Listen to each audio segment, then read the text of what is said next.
আসসালামু আলাইকুম ওয়া রাহমাতুল্লাহি ওয়া বারাকাতুহু।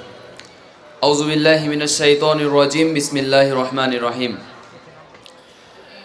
উত্তরবঙ্গের শ্রেষ্ঠ বিদ্যাপীঠ, আদর্শ তৈরির এক অনন্য কারিগর, পাবনা ইসলামিয়া ফাজিল মাদ্রাসা কর্তৃক আয়োজিত আজকের অভিভাবক সমাবেশে উপস্থিত রয়েছেন পাবনা ইসলামিয়া ফাজিল মাদ্রাসার সম্মানিত শিক্ষক মণ্ডলী এবং আমার সামনে উপস্থিত অভিভাবকবৃন্দ এবং পাবনা ইসলামিয়া ফাজিল মাদ্রাসার মেধাবী শিক্ষার্থীবৃন্দ।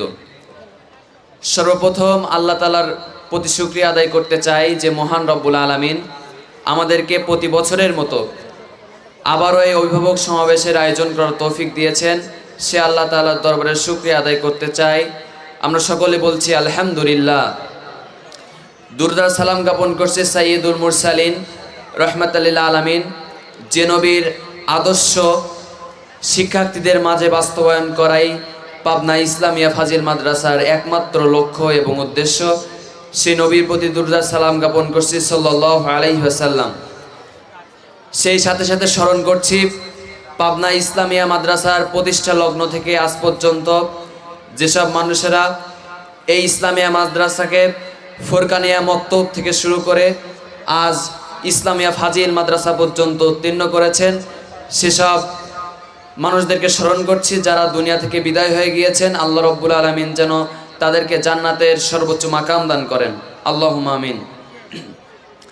আল্লাহ তাআলা কুরআনুল কারীমের ভেতরে বলছেন ইকরা বিসমি রাব্বিকাল্লাযী খলাক। কুরআনুল কারীমের সর্বপ্রথম যে আয়াতে কারিমা নাজিল হয়েছিল, আল্লাহ রব্বুল আলামিন বলছেন পড়ো তোমার প্রভুর নামে যিনি তোমাকে সৃষ্টি করেছিলেন। এই আয়াতকে কেন্দ্র করে 1993 সালে পাবনায় মাওলানা আব্দুস সুবহান সাহেব দারুল আমান ট্রাস্ট প্রতিষ্ঠা করেছিলেন। ফোরকানিয়া মক্তবের মাধ্যমে এই মাদ্রাসার যাত্রা শুরু হয়। সেখান থেকে আজ পর্যন্ত ইসলামিয়া ফাজিল মাদ্রাসা বিভিন্ন জায়গায় বিভিন্ন বছরে দাখিল আলিম সহ বিভিন্ন বড় বড় পরীক্ষায় সুনামের সাথে তাদের রেজাল্ট করেছে এবং প্রতি বছরই পাবনা ইসলামিয়া মাদ্রাসার রেজাল্টের পাশাপাশি 2011 সালে পাবনা ইসলামিয়া মাদ্রাসা পুরো দেশের মাঝে দ্বিতীয় স্থান অধিকার করেছিলেন। পাবনা ইসলামিয়া ফাজিল মাদ্রাসার শিক্ষার্থীদেরকে অন্যান্য মাদ্রাসা বা অন্যান্য শিক্ষা প্রতিষ্ঠানের থেকে আলাদাভাবে পাঠদান করা হয়।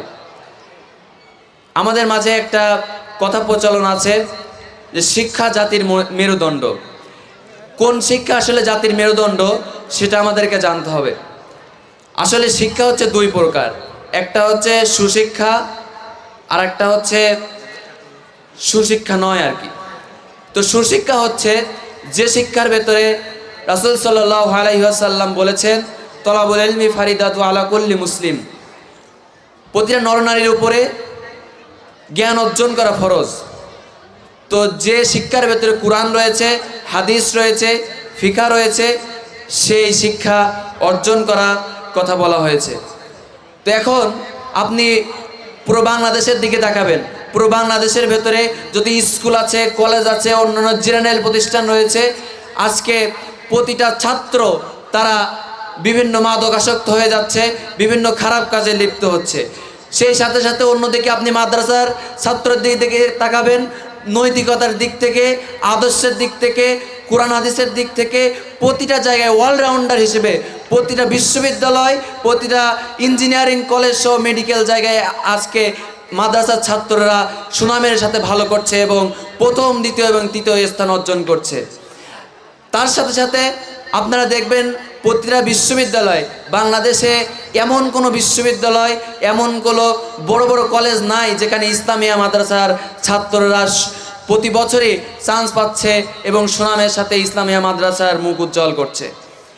এজন্য আপনাদের ইসলামিয়া ফাজিল মাদ্রাসার অন্যান্য শিক্ষা প্রতিষ্ঠানের থেকে যখন শিক্ষা প্রতিষ্ঠানের শিক্ষা কারিকুলামকে যখন অন্যরকম করে দেওয়া হয়েছিল, যখন শিক্ষা কারিকুলামের ভেতর থেকে কোরআন হাদিস বাদ দেওয়া হয়েছিল, তখন পাবনা ইসলামিয়া ফাজিল মাদ্রাসা অন্যান্য সাবজেক্টের পাশাপাশি আমল আখলাক এবং সাধারণ জ্ঞান পরীক্ষার মাধ্যমে তারা ছাত্রদেরকে আমল আখলাকের দিক থেকে এবং প্রতিটা জায়গায় ছাত্রদেরকে আদর্শ ছাত্র হিসেবে সুনাগরিক হিসেবে যে মিশন এবং ভিশন হাতে নিয়েছে।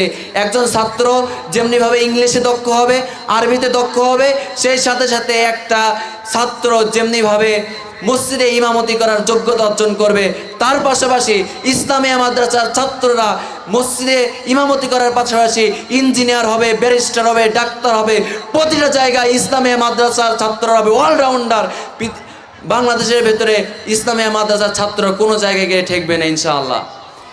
সেই মিশন এবং ভিশন ইসলামিয়া মাদ্রাসা হাতে নিয়েছে। এই জায়গার ছাত্র হবে সৎ, দক্ষ এবং দেশপ্রেমিক নাগরিক। আগামী দিনে আদর্শ নেতৃত্বের ঘাটতি এবং প্রতিটা জায়গায় ইসলামিয়া মাদ্রাসার ছাত্ররা সেইভাবেই নিজেদেরকে উপস্থাপন করবে।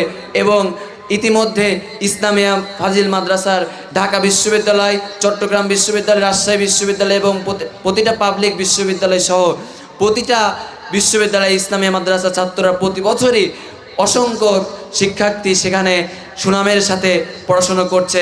আমরা আশা করছি ইসলামিয়া মাদ্রাসা যেভাবে আগাচ্ছে, আগামীতে ইসলামিয়া মাদ্রাসার ছাত্ররা আরও বেশি জায়গায় বেশি সংখ্যক মেডিকেল এবং বিভিন্ন পাবলিক বিশ্ববিদ্যালয়ে চান্স পেয়ে ইসলামিয়া মাদ্রাসার মুখকে আরও উজ্জ্বল করবেন এবং ইসলামিয়া মাদ্রাসার সুনাম আরও বৃদ্ধি করবেন।